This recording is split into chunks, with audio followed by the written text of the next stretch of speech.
तो आज भाई जैसे ही सुबह उठता हूँ तो मेरा गेम खेलने का मन होता है। तो मैं यहाँ पर CS रैंक स्टार्ट कर देता हूँ।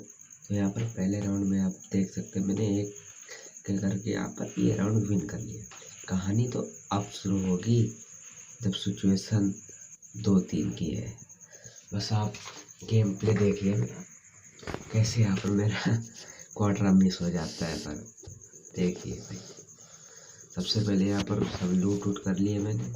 चलो भाई अब किल करने पहुँचते। यहाँ पर मैं ग्रेनेड का ट्राई कर रहा पर ये बंदा पता नहीं कहाँ। ये ले भाई हेड। भाई एक का तो नॉक कर दिया।